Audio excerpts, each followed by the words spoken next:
കാസർഗോഡ് ജില്ലയിലെ വളരെ പ്രധാനപ്പെട്ട ഹിന്ദു ക്ഷേത്രങ്ങളിൽ ഒന്നാണ് മധൂർ മദനേന്ദേശ്വര സിദ്ധിവിനായക ക്ഷേത്രം. ഓരോ ദിവസവും വളരുന്ന ഗണപതി വിഗ്രഹമുള്ള ക്ഷേത്രം 10ാം നൂറ്റാണ്ടിൽ പണികഴിപ്പിച്ചതാണെന്നാണ് വിശ്വാസം. പ്രധാന പ്രതിഷ്ഠയേക്കാൾ ഉപപ്രതിഷ്ഠയ്ക്ക് പ്രാധാന്യമുള്ള അപൂർവം ക്ഷേത്രങ്ങളിൽ ഒന്നുകൂടിയാണ് മധൂർ സിദ്ധിവിനായക ക്ഷേത്രം. അവിടുത്തെ വിശേഷങ്ങളാണ് ഇന്നത്തെ ദൈവമേ കൈത്തൊഴാവിൽ.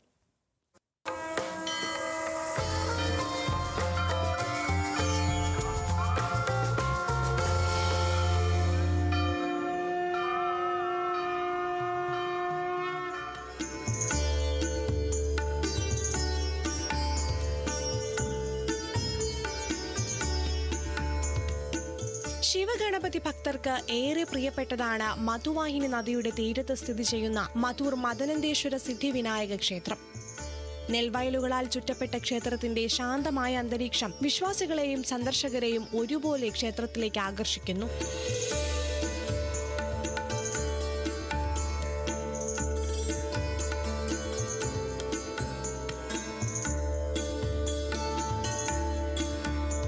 ചെമ്പുപൂശിയ മേൽക്കൂരയുള്ള 3 തട്ടുകളുള്ള താഴികക്കുടം മനോഹരവും അതുല്യവുമായ വാസ്തുവിദ്യ സവിശേഷതകളാൽ പ്രശസ്തമാണ്.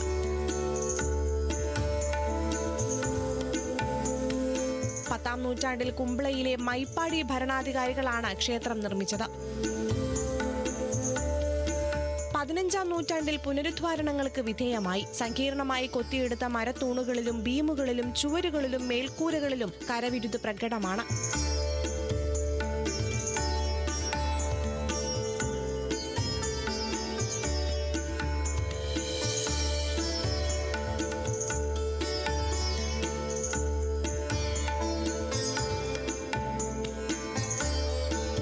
ക്ഷേത്ര സമുച്ചയത്തിനുള്ളിലെ ആഴത്തിലുള്ള കിണറിൽ സൂര്യപ്രകാശമേൽക്കാത്ത വെള്ളം രോഗശാന്തി നൽകുമെന്നാണ് വിശ്വാസം.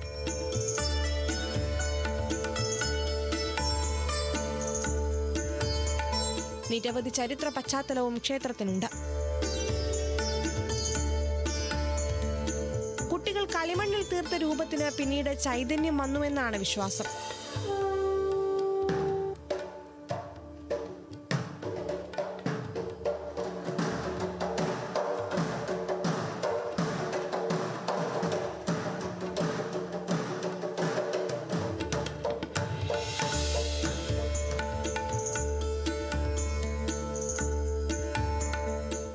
(1200) കൊല്ലം പഴക്കമുള്ള അത്യന്ത ശ്രേഷ്ഠമായ ഗജപൃഷ്ഠത്തോട് നിർമ്മിച്ച അമ്പലമാണ് ശ്രീ മദനേന്ദേശ്വര ക്ഷേത്രം.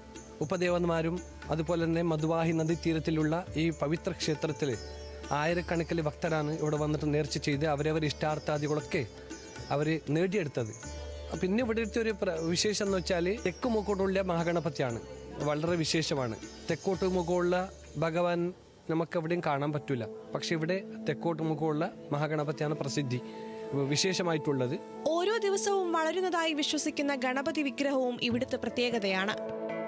പിന്നൊരു ഇതിഹാസം എന്ന് വെച്ചാൽ ഭഗവാൻ വളർന്നുകൊണ്ടുണ്ട് എന്നാണ്. പക്ഷെ നമുക്ക് എപ്പോഴും നോക്കുമ്പോൾ മനസ്സിലാവില്ല. പക്ഷെ ആ ഭഗവാന്റെ വാതിൽ നോക്കുമ്പോൾ മനസ്സിലാവും. അത് വയറും തലയും കാണുള്ളൂ. ബാക്കി അവരെ ഭുജമൊക്കെ നമുക്ക് കാണാൻ പറ്റില്ല. അത്രയ്ക്ക് വലുതാണ് ഭഗവാന്റെ വിഗ്രഹം. അതുപോലെ ശിവൻ ഉദ്ഭവലിംഗമാണ്.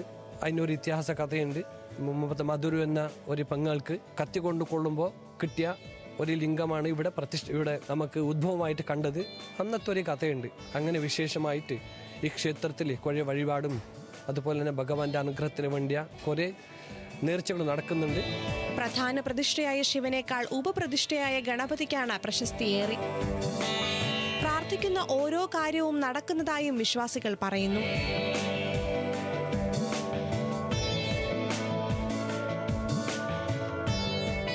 അനുഭവം കുറേ കാര്യങ്ങളുണ്ട്. വീടായി, കല്യാണമായി, ജോലിയുടെ പണിയെടുക്കുന്നതിൽ നല്ല ഇതിലുണ്ട്.